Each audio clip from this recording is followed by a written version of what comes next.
It's not the problem that you're being tortured. It's the problem that you cannot die. Billions and billions of people screaming. And if that person's name is not found written in the Lamb's Book of Life, they're going to be cast in the hell fire for all eternity. These are not actors, these are not scripts. These are 10 separate people who went somewhere and came back changed forever. Right now, beneath your feet, there are people screaming. Billions of souls tormented without pause, without mercy, without end. Replaying every single moment they had a chance to say yes to Jesus and didn't. 10 people were shown that place. They saw the levels, they smelled the air, they heard the screams, they felt the heat, and they came back with one job: to warn you. This is the countdown, starting at number 10. 10. Tim Smith. Now, before we get into this one, I have to be honest with you. This testimony didn't come from God's Voice today. It came from my show. Tim Smith sat down with me on God's Truth podcast, and what he shared that day has never left me. Tim had an allergic reaction to medication. His blood pressure dropped. He passed out in a hospital, and for 18 minutes, he was gone. They were like questioning me about my entire life. The questioning, it went on forever. They asked me something about Jesus. So I was like, I don't believe in Jesus. Oh, so you don't believe in Jesus? And I was like, no. When that happened, they started torturing me. Whatever torture that you can imagine on earth that happens, it's nothing compared to this. It's not even fathomable. There ain't no mercy. They don't get tired. He couldn't close his eyes. He couldn't move. He had no free will. Okay, you're like a robot. Like a remote control car. The part that broke him. It's almost like somebody reached in your rectum and ripped you inside out like a sock, but you're still alive. And that's not the end of it. You just keep going. You cannot die. Then they offered him a deal. Everything he ever wanted, if he would join them. He said no. And then a blade appeared over his heart. A voice said, "You're condemned to death for not believing in Jesus Christ." And in that moment, Tim Smith said 4 words that changed everything. I erupted out of this place like lightning, out of this darkness, at a speed that's not uncomprehendable. I shot out of this place, like through my body, through the ceiling of the hospital, in front of this huge cloud, and stopped instantly. On the other side of that cloud, Jesus was waiting. What happened next? Full episode on God's Truth, link in the description. 9. Number 9, Michael Rees. Proud atheist, no drugs, no illness, no accident. He simply lay down to sleep. The shock of seeing that door open sent my soul out of my body. I felt like I was falling backwards into my bed, down through the ground, and just down through these different levels. This darkness enveloped me. That's when it hits me. Oh my God. I'm in hell. What he found inside will never leave him. I start hearing the most blood-curdling, agonizing screams that I've ever heard in my life. There is no movie, there is no disaster that I've ever witnessed or seen online or seen a movie of where people were, so many people, I mean tens of thousands of people all screaming. They were just terrified, they were being tormented. And I look over to my right and I can see that there is a lake of fire, and there are people in this lake of fire who are burning. Some of them are raising up their hands to try to get out, to try to reach a rock or to reach a pedestal to try to get out. And the flesh on their hands is literally just melting off. I see people's faces where their skin is melting off of their faces. As these people are looking around trying to find some sort of salvation from this fire, I see their eyeballs popping. Their tongues are literally on fire. Then Jesus walked toward the lake, and every soul reached for him. They are like millimeters away from, like they got so close as they're grasping, but they just cannot touch him. When they would try to reach for him and not reach him, their screams would get louder, their frustration would grow. I get this concept in my mind that if they were to touch his garment, they would be sent to heaven, because now they are believers in Jesus. They believe that he is the Son of God. They believe in his power, they believe in his authority, and if they simply touch his garment, their faith will take them to heaven. But they can't. Then Michael saw 2 faces he recognized. I see Pope John Paul II, who I was very, very familiar with growing up. He was sitting in a throne of gold. All around him was golden coins, diamonds, crystals, valuable pieces of artwork, statues, sculptures. So many riches, an embarrassment of riches was all around him. And the throne of gold, solid gold that he was sitting on, his wrists were strapped in to the side so he could not move, and he was burning. He was screaming, again, just screams that were just absolutely horrendous. His flesh was melting off. He was wearing his full papal wardrobe, and he was burning in flames. Right after Jesus had just told me that he was disappointed in the church, I saw Michael Jackson, and that really threw me for a loop. I could not believe what I was seeing. I knew it was Michael Jackson. The moment that my eyes found his shape, I knew it was Michael Jackson. And he was dancing, he was screaming, he was crying, he was on fire, and he was dancing on a stage for demons. There were demons right in front of him. And I knew that he could never stop dancing. Anytime he would want to stop dancing, the demons would light him on fire again, throw fire at his feet, throw pebbles, brimstone that was flaming fireballs at him, so that he would have to start again, and he would have to keep on dancing, and he could never stop. And then the message Jesus gave him for the church. I get this concept in my mind from Jesus, who says, I'm very disappointed in the church. I'm very disappointed in how the church has evolved. 8. Number 8, Brian Melvin, militant atheist, contracted cholera in Tucson, Arizona, and died on his bathroom floor. And I took my last breath, I remember it, and I just left him. I floated above my body, all the pain left. I felt wonderful. And at the time, you understand, I was an atheist, and I had no idea what after-death experiences. I had nothing to compare it with. I knew nothing of any of this stuff. I wouldn't have believed it at all. But he didn't just go to heaven. He was taken somewhere else first. And the place smelled horrible, and it really stunk. And the stench was so bad, you could taste it. It permeated everything. It's horrible. Death, decay, sulfur, but not so much the sulfur egg smell, but even worse with all the dead decay and stuff. It was a stench you just can't believe. And these creatures down there hated human beings with a passion, and they loved deceiving them and bringing them to this place. And that's what I was seeing. And the deception is what separates Brian's testimony from almost every other. And all these people ran out of the house, down the hill, and more of them came up. And they came up and said, Brian, welcome to paradise. And one of the things they said is, don't you feel the love here? Well, the love I felt there was not the type of love that I stood before Jesus. It's not the same type of love that I came through the void feeling. This was a sickly, sweet, deceptive, I call it a devil speak love. And it's real seductive. It's icky. It just makes you sick when I think about it. And then the one face that stopped him cold. Adolf Hitler, he was inside of a cell on fire. He was burning on fire.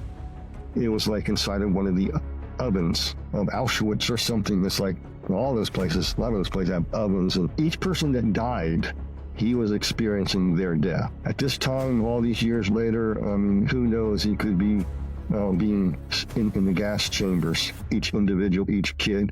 It could be the kids being experimented on, the people being experimented on. He'll go through every single one of those things. He's not improving, he's getting worse. Then Jesus came. He deserved wrath and not mercy for all the things he done. And then all of a sudden I got picked up by this person behind me, and then it was Jesus.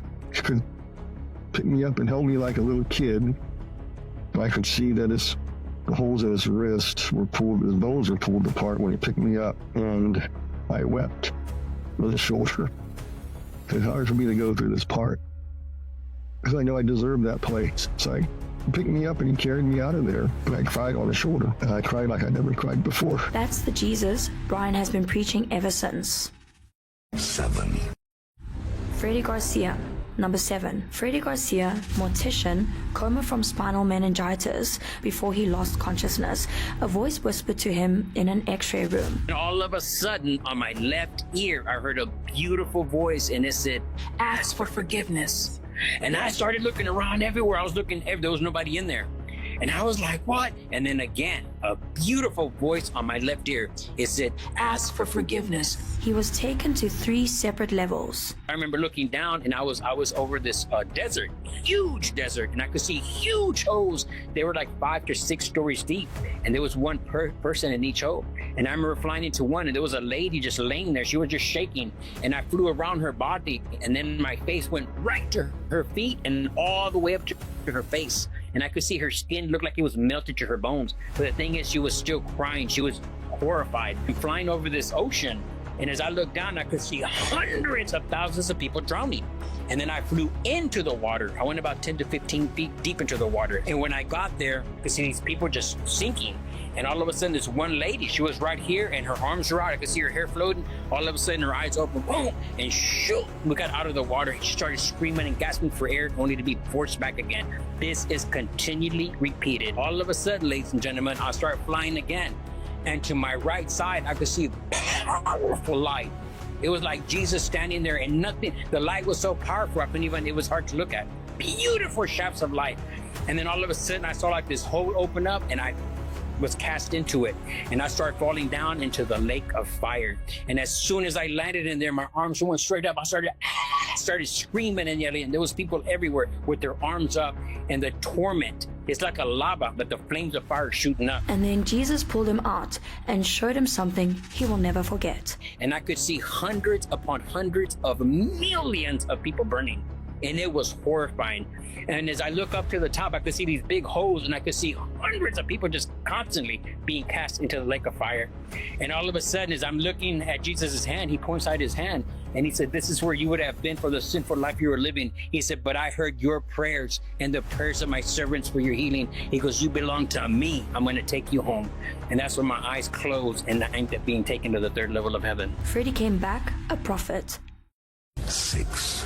Number 6. Queen Okayama, raised in a strict Christian home by her 20s, drinking, chasing fame, running from God. Then one Saturday afternoon in 2007, she lay down for a nap. I was laying in my bed. I was getting ready to take a nap. Well, when I laid down, the mattress started to wave like it was in water. It was weird. It was very, very strange. I leaned up on my elbows and I said, "Jesus." Then as soon as I said that, I was standing on the floor. But my shell was in the bed, and I'm talking to myself, "Lord, I don't know who this woman is. I don't know how she got in my apartment. Did I leave my door open? Who is this person? What is going on?" And then I realized that time has stopped. She was taken into a room she calls the Room of the Living Dead. They were bishops, pastors, teachers, you name it. They were all just standing there, but they were just standing there.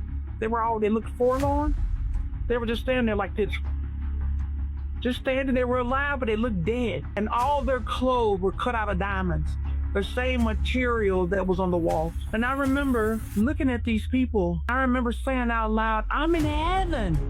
And the Spirit of God right beside me said, "No, you're not." He said, "These people," he said, "what you're looking at, they look like perfect Christians to the outside world, but inwardly, they're evil continuously, and every last one of them is on their way to hell."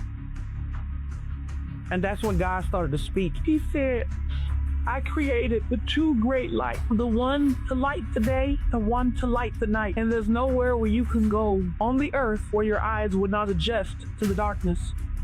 But in hell, there is no light. And the darkness is alive, and it's its own separate evil entity." He said, "You see these flames? These flames are filled with brimstone night and day."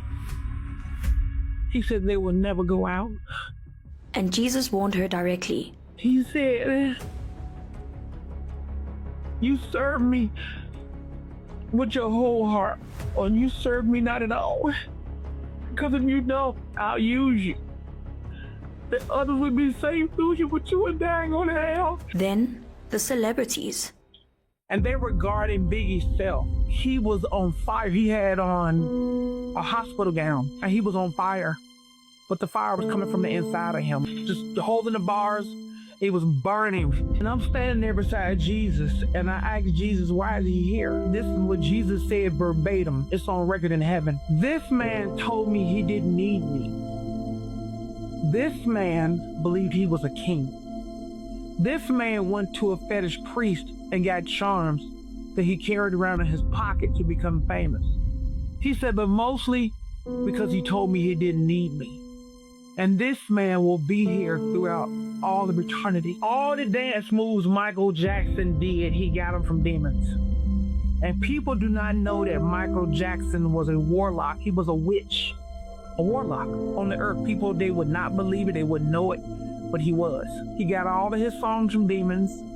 He got his dance move from demons. And in hell, the demons had whips and they were whooping him and beating him.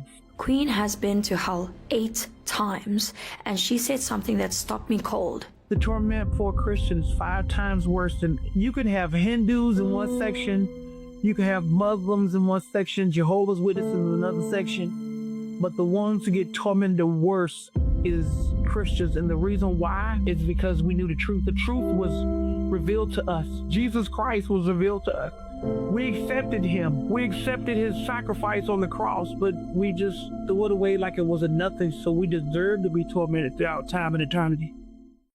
5. Number 5, Ashton. One sip at a birthday party, that's all it took.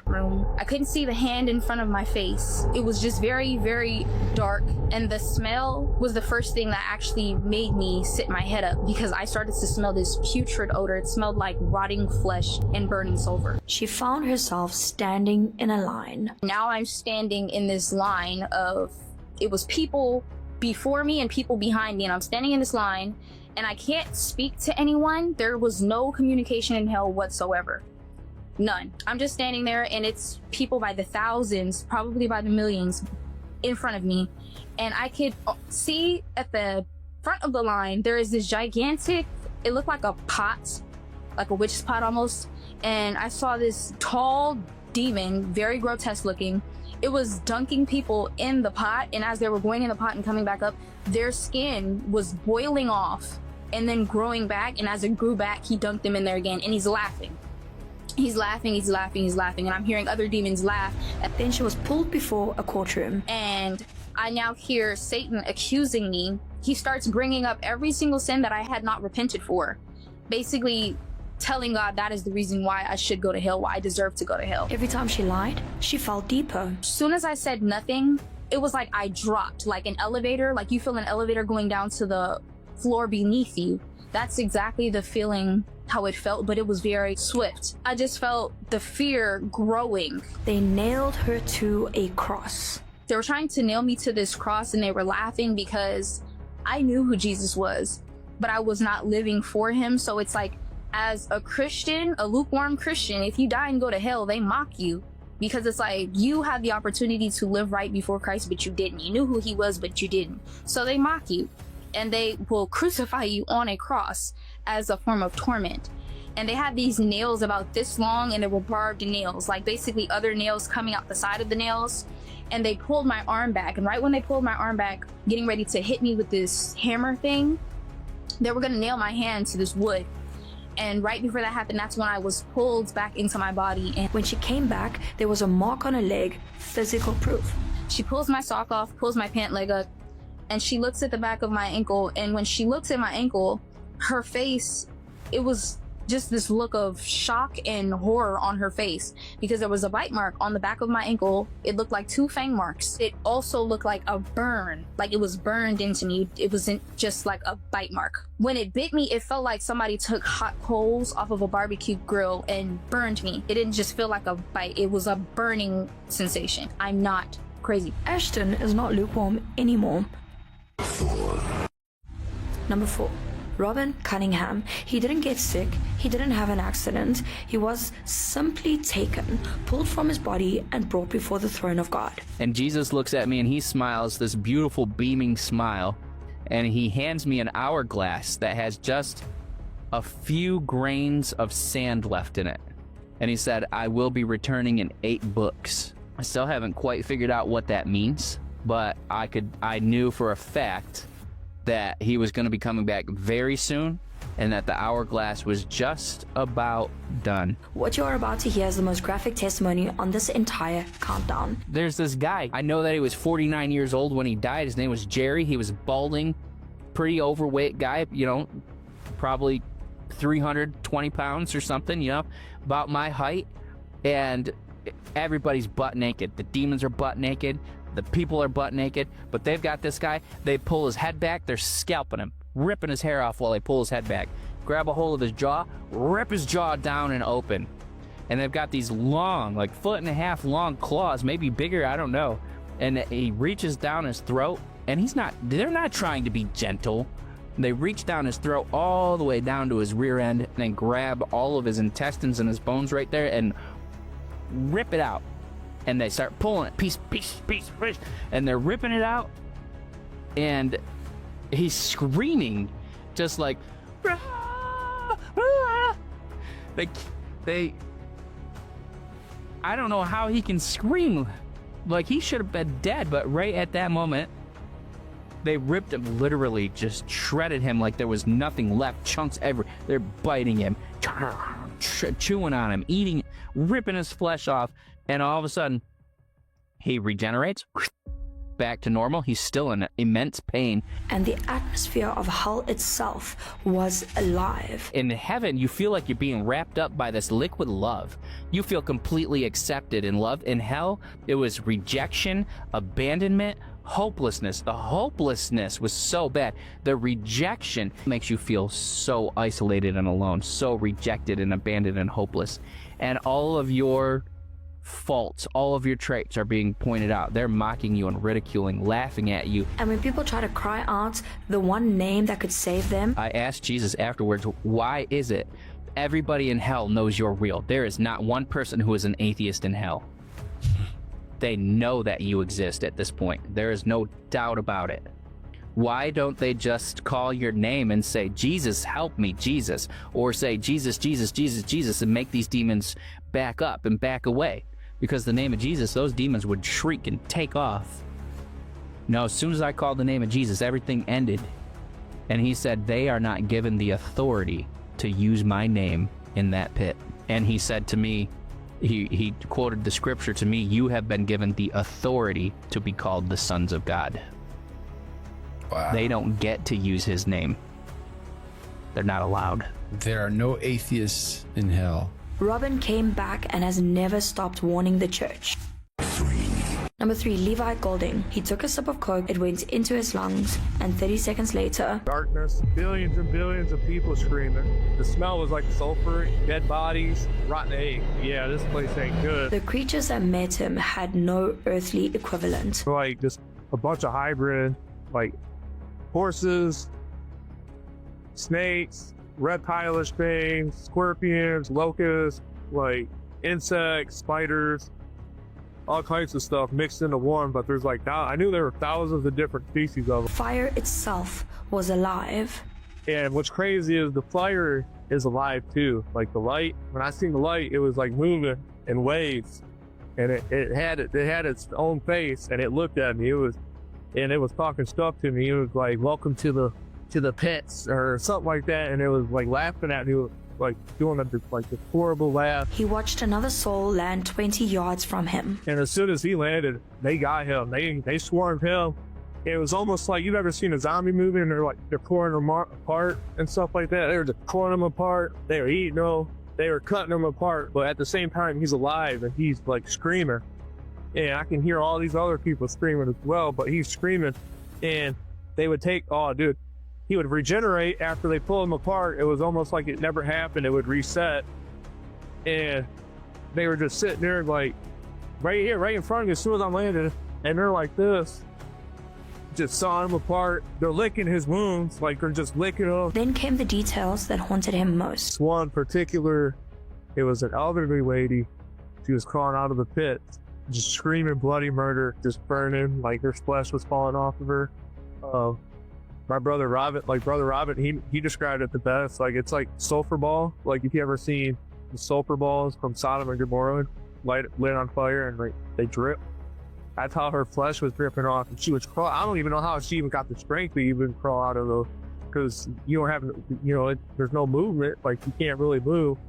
Crawling out on her like this, and the demons, or I call them things, because they're just disgusting. But you have ever played croquet or crochet in like those giant, like they have like these giant hammers that look like what you play croquet with, war hammers or whatever, the circular cylinder hammer. Smashed her face in as soon as she crawled out, and he instantly got erect. And as soon as he got erect, he started playing with himself and said, "Yeah," or some wicked stuff. And his friend by him was egging him up, like high-fived him, and he was like, "Go get me another hammer," or something like that. Got a bigger hammer, and she regenerated, smashed her face in again. And she's screaming bloody murder, because you can't die. Another one that stood out to me was a 15-year-old kid. There was like 5 of those things on him, and they was ripping his arms out, and they would shove it up his rectum or whatever, and rape him with it. And at the same time, they're carving stuff into his face. They're slicing his ears off, and like they're making little like cracker sandwiches out of his ear, and they're talking stuff to him. They're licking him. They're eating him. And then the gates. Some of the people in the gate were like literal people. Like if you ever watched the movie Aliens, and they put the people on the wall, it was terrible. I just remember seeing them, and as soon as I seen them, they were just screaming at me, "Don't come, don't come!" And they're screaming at the top of their lungs like bloody murder. Number 2. Carneal. He took me to the main hell, and it would look like a mountains, and it was not mountains. When he zoomed in, it was souls lying on top of each other screaming. Everything you've heard so far, Carneal saw all of it, but her testimony earns the number 2 spot because of one detail. Satan himself walked her through his domain. He's red. That's why I knew it's the devil, because he is red. He looks like a creature, but he's not as scary as they show him. It's almost like in between human and animal. He have like a big teeth, like a dog, I would say. He is short, kinda. He's not like, like big or something. He was sitting like on a chair, like a throne or something, just like with one leg up, just like this. He was naked, have a big muscle, have a big man structure. He had the horns, he's red. And it would look like a mountains and like a river, like a fire river. And of course there will be a fire, but there's a different fire because you breathe in, breathe out this fire. But he would zoom in, and it was not mountains. When he zoomed in, it was souls lying on top of each other screaming. And there will be just like demons like sweeping them and like hitting them from time to time. And they will be screaming even more. The mountain was made of people, and every single one of them was aware. And then his claim over her. See all those people? All those people that hurt you, they're gonna end up here. And you're gonna work for me. I'm gonna tell you what to do. You're gonna go and you're gonna... and I was like, no. And then he would be like doing that to me when I would be like lying down. And when he would be speaking, and he's like, you don't understand, you B. I own you already. You already serve me. Who do you think you are? Carneal walked away from everything, a lucrative career, a life in San Francisco, and has never looked back, because when you have seen what she has seen, nothing in this world is worth it. Number 1, Reggie. Reggie went to hell 4 nights in a row. I looked and I saw me laying on the floor in the garage.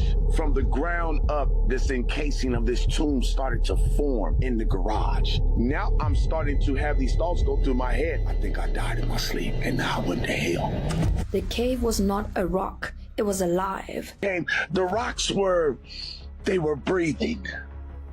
The rocks that was in his cave, these rocks was different. This just wasn't no normal cave. The heat that started to permeate the air was starting to kind of feel like it was kind of melting my skin a little bit. And he was not alone. There were bodies all on the ceiling of the tomb. The tomb, it went forever. The bodies that was encased in this tomb was unreal. And it was somebody next to me that I could see, and I could kind of look over like this and see the next person next to me. This person, the teeth were broken. The lip was split all the way up into the eye. The eyeball was hanging out the socket. His nose was disfigured because it was leaning over here this way. And as I'm looking up, I'm trying to break up even more every time I lift it up. And what he found worst wasn't the pain. I knew that I would never be able to communicate with God ever again. You feel the detachment from Christ. Christ is not there with you. God is not there with you. You'll never ever be able to say, Father God, forgive me. If nobody gets anything out of this message, out of this testimony, understand that serving God, being with God, is the greatest feeling that you could ever have, even if you are a sinner and you are in your own worst deep darkness. Because when you go to hell, you will never ever be able to have a communication with Christ, because it is the separation. Reggie fell asleep again. I woke up encased in this ball, and I'm gonna do my very best to explain this. I was in a ball, my arms were stretched out like this, and my legs were pulled apart. It wasn't like a crucifix type position, but I could feel myself in this ball, because this ball was like, it was made of flesh. It smelled horrifically in this ball. That it was, I call it a flesh ball. And the fear that came over me was that same exact fear that I felt from the night before, and there was no escaping. Night 3. When he pulled on this lever, I started to rotate. The room was spinning this way, but I was rotating every which way. As I rotated, my arms, my fingers, my shoulders, my chest, everything was breaking. I would roll over on my face, my neck snapped. My ears were being pulled away from my head. When my face hit the floor, my eyeball would press against the floor. My eyeball would shoot out. My eyes was hanging. My nose was all the way over here. My lips pulled apart. All my teeth were breaking. I'm being rolled over constantly. And the only thing that I could do is understand that I was in complete agony and complete pain. Night 4, a street full of the lost, people who had refused God on earth, screaming for a way out that would never come. See, so this is where it gets real. Because, see, when you're in sin, you don't think about what happens if you leave here and you do go to hell. But when you're there, everything that you did, you're going to remember. You're going to think about all the times you cussed somebody out, every time you disrespected somebody, every time you fornicated, every time you got high, every time you got drunk, and you could have been offering your life to God, but you're sitting there and now the regret sets in, because you're in remembrance of all the error, the fouls and the errors that you ran when you was here on earth, and you had a chance to make it right and you didn't. 10 people, 10 trips to the same place. Not one of them came back the same. Right now, beneath your feet, there are souls who are replaying every moment they had a chance to say yes to Jesus and didn't. You still have that chance. Every single person in this countdown was pulled back by the same name, the same hand, the same mercy that is available to you right now watching this. If you want to give your life to Jesus right now, it doesn't need to be complicated. Just say this: Jesus, I believe you died for my sins and rose again. I give you my life. Save me. Never let me go. Amen. Heaven heard that. Now don't let this end here. Like this video, subscribe to this channel, and leave a comment telling us which testimony hit you the hardest.